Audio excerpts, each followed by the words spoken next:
Welcome to New Left Radio, coming to you from behind the front lines of late-stage capitalism. I'm recording from the occupied lands of the Anishinaabe, Haudenosaunee, Lenape and Attawandaron peoples. I'm Joe Roberts. And I'm Roger Moran. New Left Radio is bringing you Canadian politics, social issues, and current events from a democratic socialist viewpoint 5 days a week.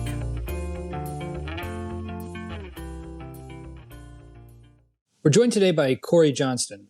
Cory is a podcaster and YouTube creator, host of The Mind of a Skeptical Leftist. You can find it on all of the places you find your podcasts. It's also a laborer in the oil field in the heart of conservative Saskatchewan. And Cory considers himself an anarchist. Cory, we had the pleasure, Roger and I, of coming on your show not that long ago. It was wonderful. It's great to be there. Good conversation. The world is quite a different place than it was those mere months ago. I mean, geez, it feels like it changes every 5 minutes, but even a few months ago, completely different dynamic. Have you been how have you been feeling over the last 3 months? I mean, how are you? I think is a good question. Well, actually, I'm too busy working to feel much of the existential dread that I think a lot of people are feeling these days. I keep very busy with work and podcasting and stuff. So I'm doing good. Well, that's good. Cory, are you from Saskatchewan? Did you grow up there? Is that home for you? Yeah, born and bred in Weyburn, Saskatchewan, and currently live in Regina. Okay. It doesn't seem like the place that most folks find leftism, or and maybe not. Maybe the conversation around the oil rig is not necessarily the place where most people find leftism. How did you come to the left? How did the politics come to you, or how did you come to the politics? Well, I like to say I followed the evidence. I was a conservative probably in 2008, 2009. I listened to John Gormley. I was a climate change denier. And then one day I got into a Facebook fight with one of my best friends over climate change. So I went and I started searching online to try and prove him wrong. And every reliable source I got, like every university was saying that climate change was real, and all these research departments were saying that it was real. And I was like, oh my God, I'm wrong. This is the worst. So then I started trying to apply that same type of methodological thinking to everything. And it turns out that conservatism is generally wrong. So slowly but surely I pulled farther and farther to the left. Interesting. So did you grow up in a political family? I mean, were politics something that were you discussed in your home? I mean, was it more you kind of came upon this just on your own? Well, no, my dad he's always a very vocal conservative. Like the NDP was in power for a long time in Saskatchewan, and he hated them, and he would rail against them. And whenever there was liberals in federal power, he would rail against them. And he was a big Brian Mulroney guy for a while. And I guess part of my aversion to conservatism is also that I have a tendency to rebel against what my father has said. So it sounds like a pretty standard father-son relationship. Yeah, that's right. Cut from the same cloth, but on opposing sides. Well, I mean, so conservative to anarchist is a pretty big difference. I mean, now I say that, but like we talk to libertarians who call themselves anarchocapitalists, right? I'm guessing you're not right. You're not that variety of an anarchist. I would even argue that those people are not anarchists. They just don't realize it. So, yeah, they would say, they would argue that they are very much so. I think, there's a lot of room for interpretation about what that means to them. But it's all, their argument is all personal liberty, all 100%. You don't tell me what to do. Well, yeah, they also still believe in the concept of private property, right? So once you install private property, you lose the socialist origins of anarchism, because private property basically means you can have whoever has the most land can keep the most power and wealth, and it turns into feudalism pretty fast. Yeah. On that topic, I mean, anarchism seems to be something that, for the majority of people, it's not something that they're very familiar with, right? Even like I've run into a lot of people who recently who would say stuff like, anarchism is a right wing ideology Oh because yeah, they yeah. don't know, right? They assume, it means chaos, right? What does anarchism mean to you? How would you define it? Well, I mean, I try to stick to what I think the fundamentals are, which is anarchism or anarchy is a state of rulerlessness, basically. Like there is no ruler over top of other people, and to keep that from a left-wing perspective, that means that you would disperse the power that rulers or government agencies or corporate CEOs have. You would distribute that throughout the populace.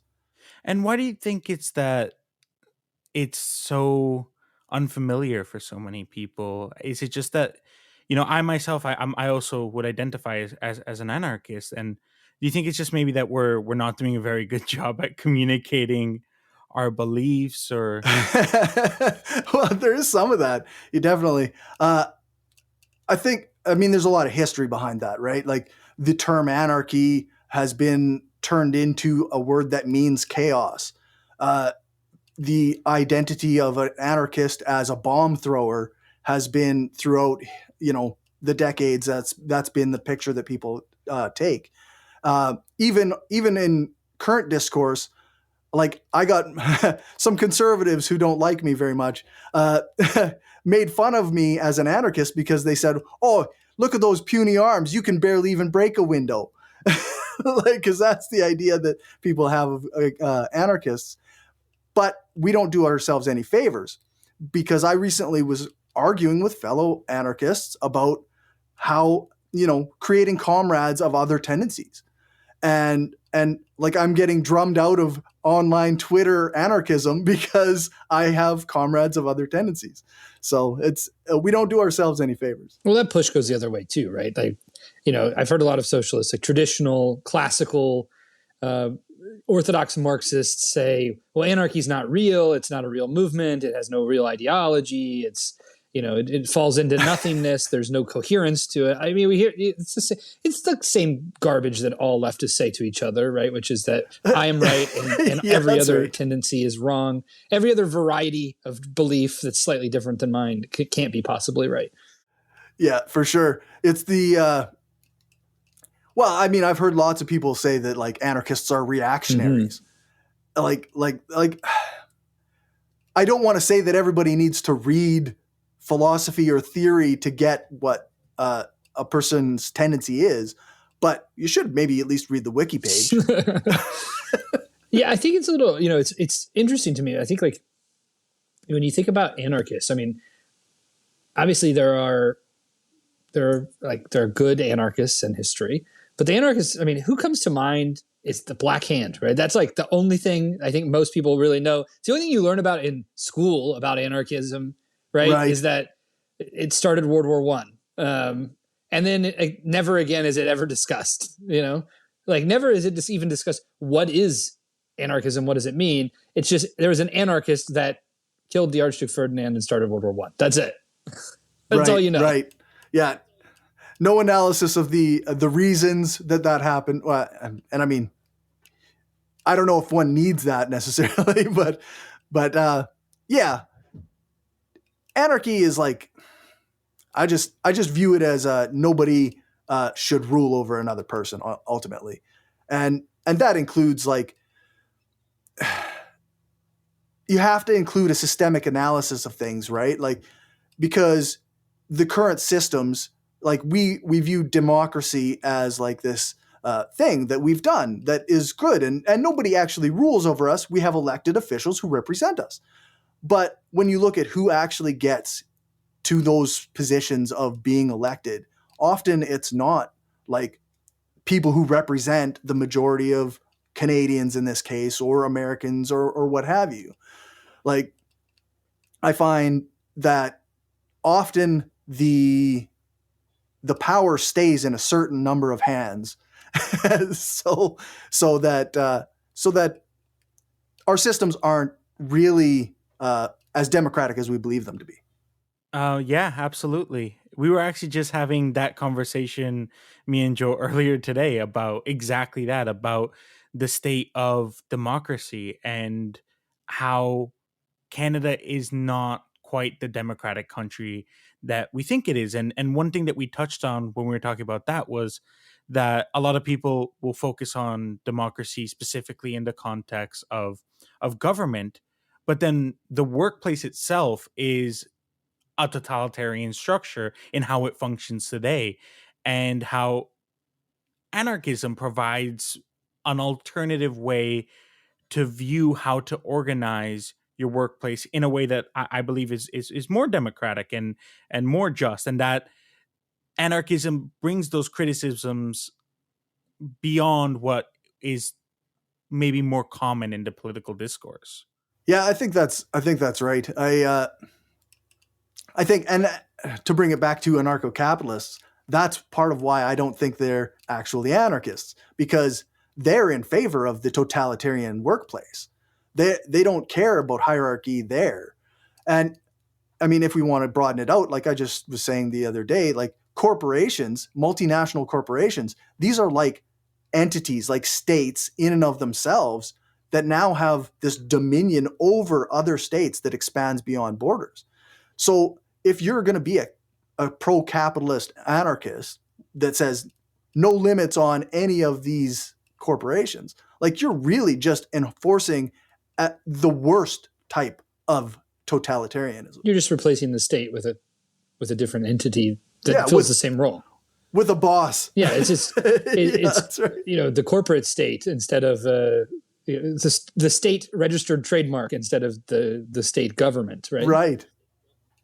Yeah, absolutely. So what made you, going from doing all of, from being a conservative and working in the oil field, what was the spark for you to start the podcast and to like start talking about this, outside of your circle of friends and neighbors, maybe? Well, believe it or not, it's rather difficult in Saskatchewan to talk about this stuff with my friends and neighbors. But also, like, I've been podcasting since 2013. I started off in the atheist community, podcasting about atheism and scientific skepticism. And as I saw that community turn more and more reactionary, I pulled more and more out of that community. And so, like, I went through a bit of a phase where I was like, just a run-of-the-mill liberal. I was like an SJW, like who only worried about anti-racism without the class analysis, stuff like that. And then as I started, I'm a person who cares about learning, and I care about developing my person. So I kept reading and I kept learning more, and So the more I learned, the more I wanted to spread that knowledge as much as I could. So I quit the atheist podcast and started the leftist podcast, but it still has skeptical in the name because I still think of it as like an evidence-based type of way of looking at the world. Well, it's important, right? I mean, I think one of the things that we talk about a lot on our show, which is that we have to be able to be skeptical of our own movements. I mean, we have to be critical.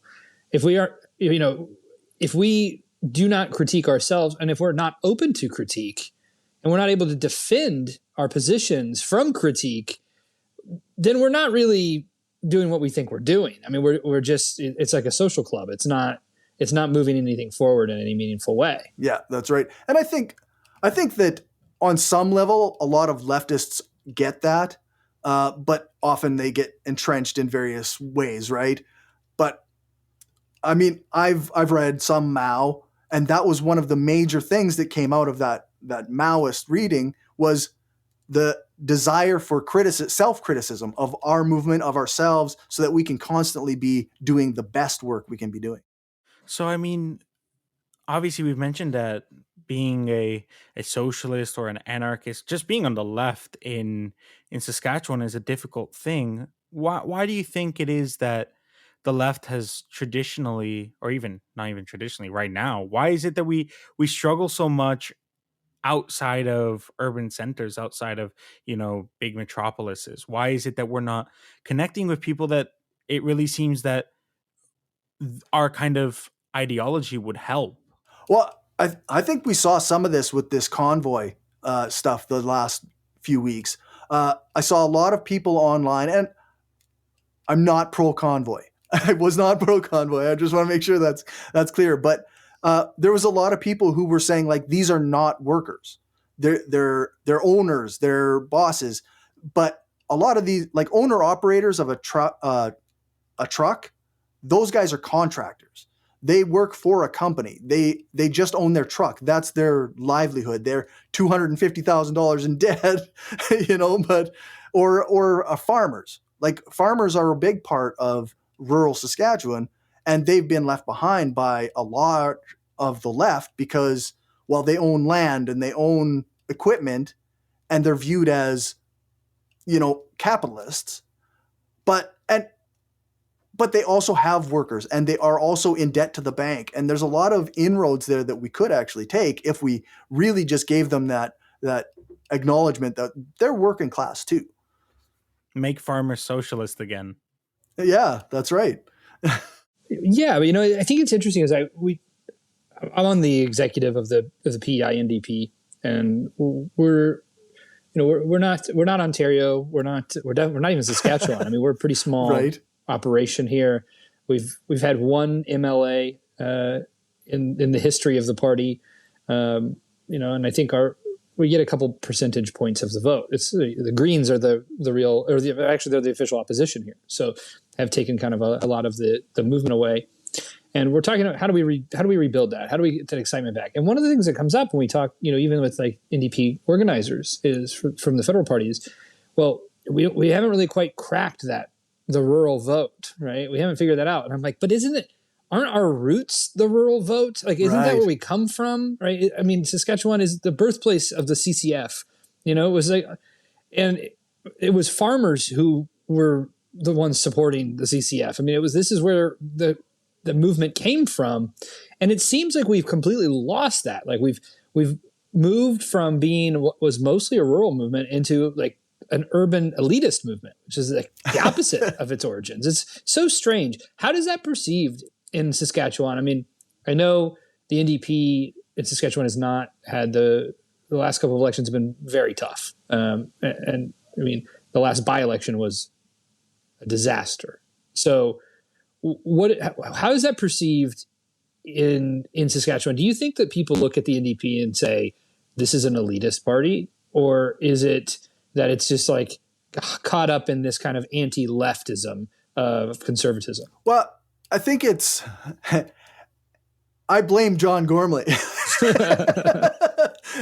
He managed to convince a good portion of Saskatchewan's talk radio listeners that the NDP will spend our province into oblivion.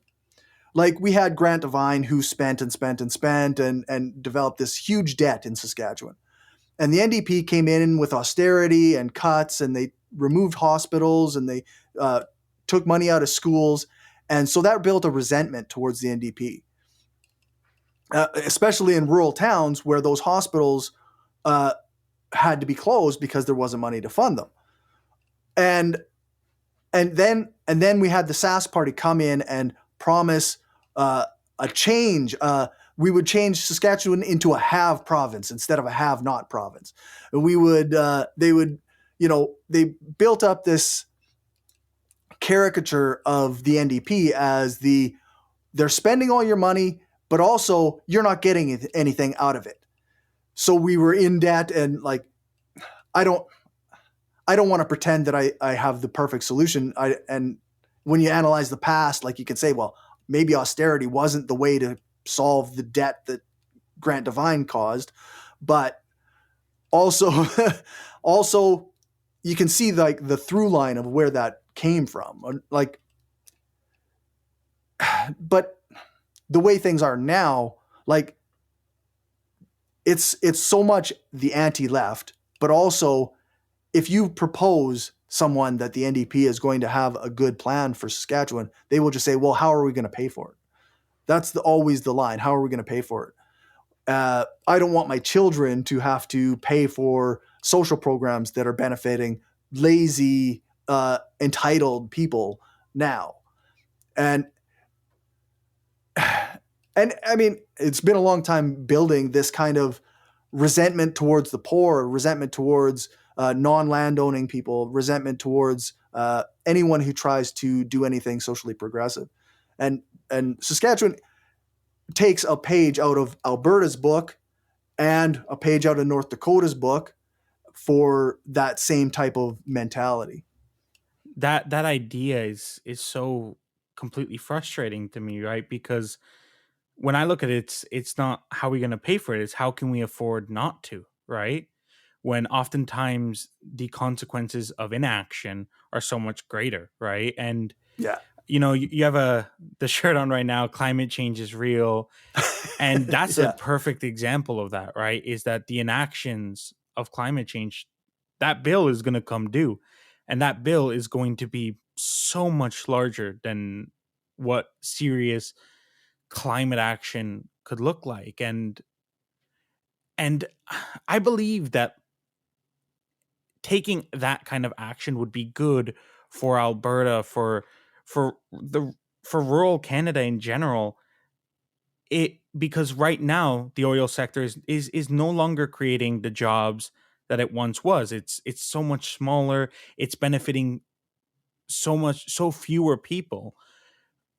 How is it that maybe we can sell that? Why are we doing such a bad job at really getting through with that message that this could be good for you as well?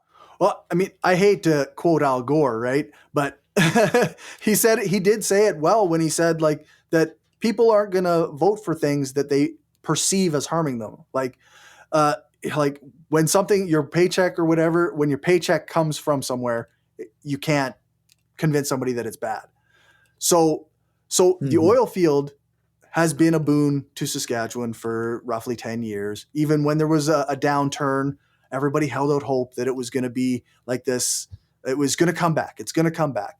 And for a province that used to really be based in agriculture, but is now based in explicitly resource extraction, it's hard to convince people that climate change is real. It's hard to convince them that it matters, even if it is real.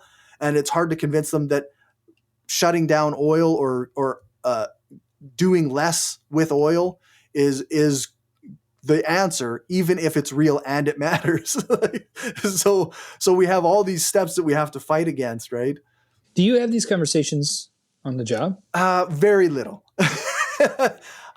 I try and insert things where and when I can. One of my coworkers is slightly younger than me, is probably just over 30, and we were talking the other day about climate change.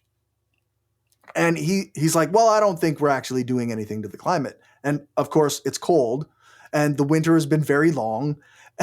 So I said, well, but that isn't exactly how the climate works, right? Like it's more complicated than that. Just because it's cold doesn't mean climate change isn't real. And he says, well, I just don't think that it's going to be a thing that affects us much. And I said, well, in a few years, we're going to have a lot of climate refugees coming from places that are uninhabitable. And you are going to have to face that as a fact of reality. And it's up to sometimes it comes out a little bit. And I say, like, it's up to us if we want to be good people to care for those coming from places that aren't habitable anymore. And that's generally where the conversation ends, so that it doesn't get into a big argument. But that attitude is extremely common around the workplace. So I don't know if there's an answer to like how to fix it either. Because education, just informing people, doesn't seem to do the trick. They've entrenched themselves in a certain mentality and a certain set of ideas. And I don't think the guys that I work with don't get their news from social media the way we often imagine conservatives getting their news from social media. they get their news from talk radio still, or so it's still a very like old style of like propagandizing, but it's still very effective. Yeah, that's very different than a lot of the conversations that happen in political organizing about how to reach people.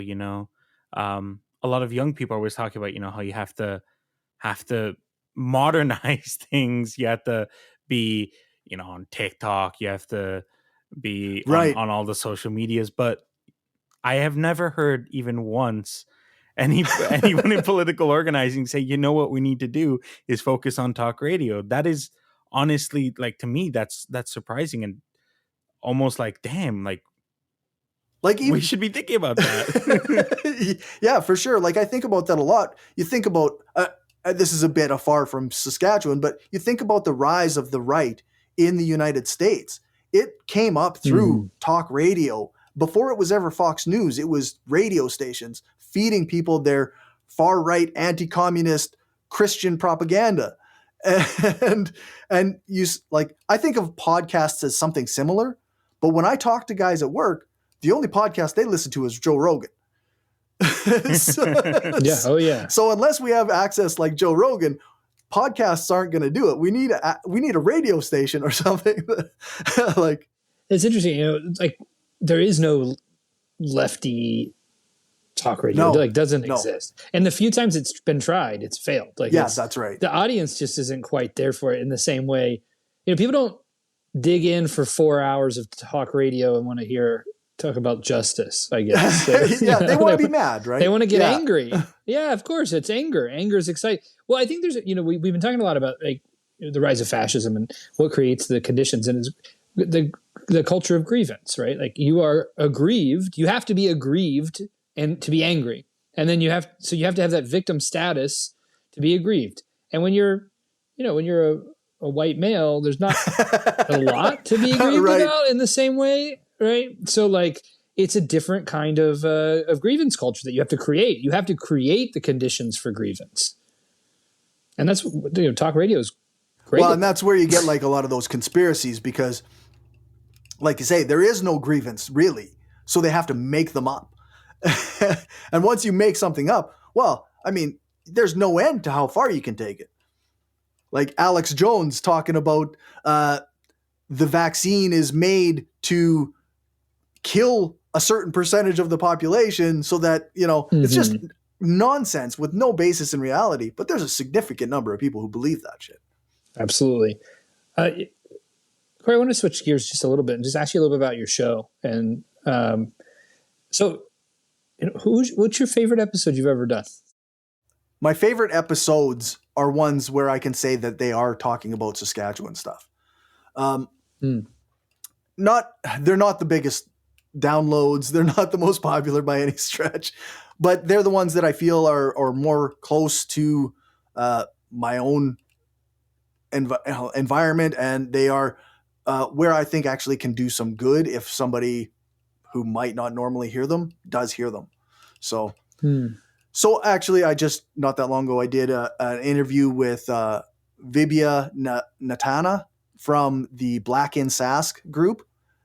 So they're doing a lot of good work, trying to promote like Black Lives Matter type ideas and anti-racism and that sort of stuff is really, I find that's really important. I find it really valuable.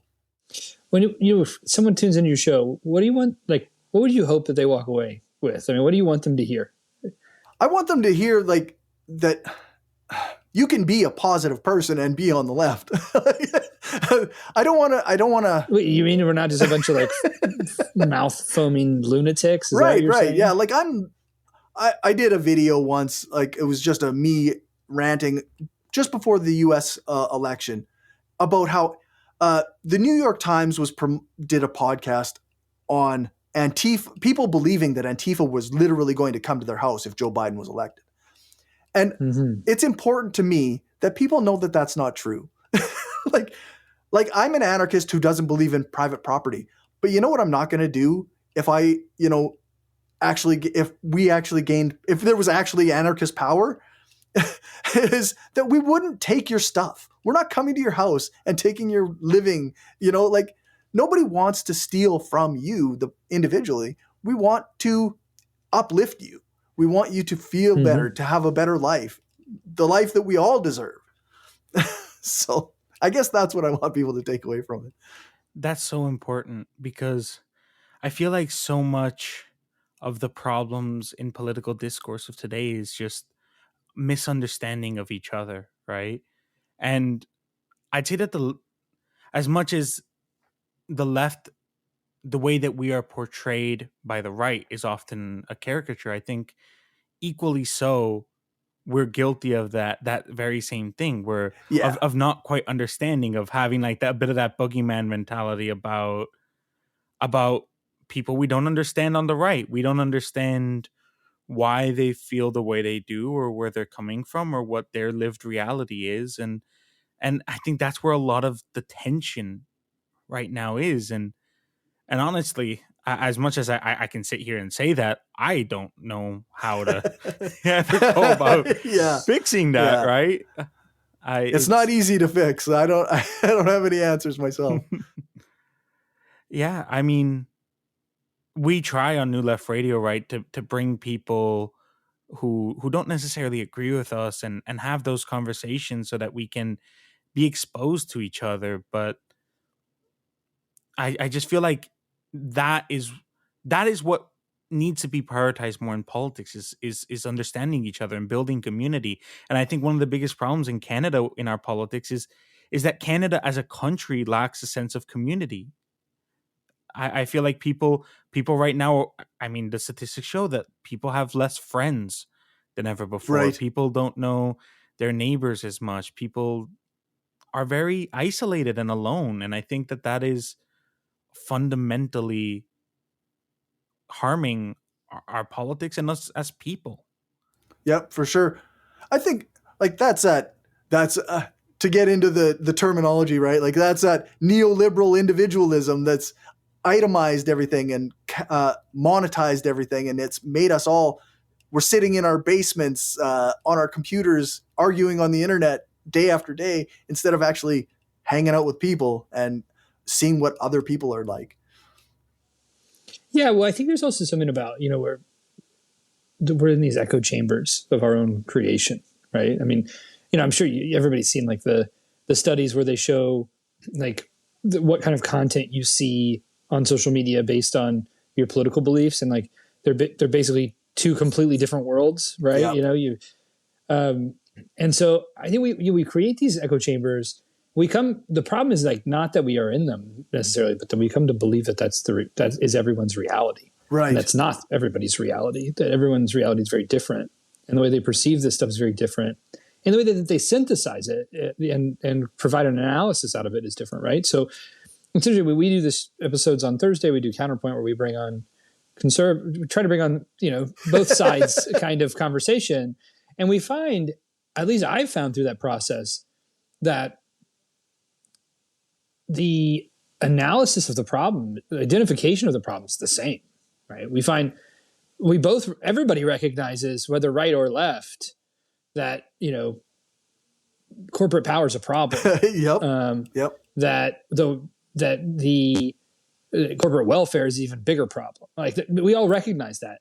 The solutions are very different. Very right? different, yeah. But the problems we identify are the same. And I feel like if we can identify those problems together, then we can probably find some kind of there's a conversation to be had about, well, which solution's better. We Right. both can have this. We can argue that point, but as long as we agree on the problems, I feel like people can be convinced. They can be. It gives me hope in that way, I guess. That's what I'm saying. Yeah, I think that's fair. I mean, you go to work or I go to work and I talk to my coworkers, and the common refrain is that politicians are not on your side, the bosses are not on your side, and we have no power, or but for some reason, and talking to guys that disagree with me all the time, I still haven't figured out exactly what solution like the right actually offers. whereas they are just anti any solution that I might offer. Mm-hmm. So it does make it hard, because you can say, well, let's reform this, or let's do social programs here, or let's overthrow the the government.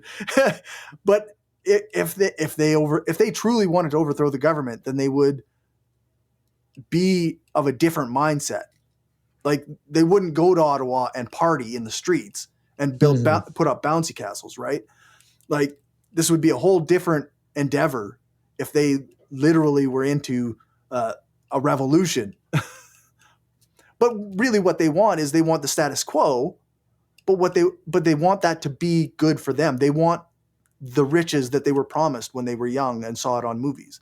They want the wealth and the fame and everything that they thought that they could get when they were, I mean, not, that's maybe a little too Fight Club, but like that's a real problem. We were all kind of taught this idea that we would have more money. We would be able to buy a house. We would be able to live a good life and buy multiple cars and have a boat, and most of us can't do that. Yeah, I think that's right. I mean, I think the underlying issues are very real to people. They feel very real, right? And it's how you come out of those and view the solutions that's different, But I find it's a fascinating conversation. I think it's interesting to me how, when you break out of these things and you start to have these conversations and just finding that common ground with people, you can move people. You can make a difference in that. Yeah. Sometimes it takes a little bit here and a little bit there.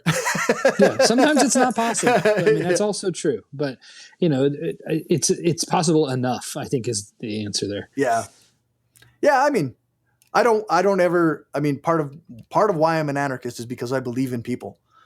I believe that we can all be on the same side. We all share similar values. So absolutely, we can get people on our side somehow. I just haven't figured out how. Well, that's right. I mean, well, we have more in common than we have not in common as human beings, right? Like, we all have the same basic needs. I think at the core, we all want the same things. We want a good life for our kids, better life than our life, right? You want to not be hungry. You want to have opportunities. Right. I mean, it's all the same kind of things. Like, those are universal. It doesn't matter what language you speak, all that stuff. So it's interesting. But I notice we're getting close to the end of our time here. Cory, where can people find your show? Tell us a little bit more about it, and tell folks how to find it. Sure. I guess technically I do two shows. Two shows. I've got a very busy guy. Yeah, I've got The Mind of a Skeptical Leftist, which is I do interviews with people from various leftist tendencies. Usually I anarchists, but just to kind of spread critical thinking, left-wing politics, and philosophy. And then also on The Mind of a Skeptical Leftist, my friend Justin and I do what we call Read Reviews, where he discusses a book that is related to left-wing philosophy and left-wing theory that he has read. He's a Marxist-Leninist, so we have differing tendencies. So sometimes we have different takes on those. But my other show is explicitly Saskatchewan. It's From Many People's Strength. It is a podcast about politics in Saskatchewan and current events in Saskatchewan. And I do that with my friend David, who is on the left, but a progressive, kind of doesn't have a team or hasn't picked a tendency. Definitely isn't an anarchist. But so kind of the goal, I guess, is always doing the left-wing philosophy, left-wing take on things. And those you can find on any podcast app. Like, it's my YouTube channel is also, again, The Mind of a Skeptical Leftist. I'm on Twitter at Skeptical Lefty. Those are pretty much everywhere. Cory, we end our interviews the same way every time. I had a mentor once told me the most important question is the question we don't ask. So what do we not ask you today that we should have, and what's the answer? I listened to the show, so I knew you were going to ask me this, and I tried to come up with something yesterday, but I I lost it. I guess the question I think that I don't get often enough, perhaps, is why should you be an anarchist? And I think the answer to that is just because the power rests and should be in the hands of the people and not in people ruling over us. Cory Johnston, thanks for joining us on the show.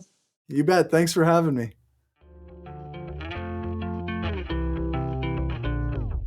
If you like what you've heard today and want to support our work, consider becoming a patron.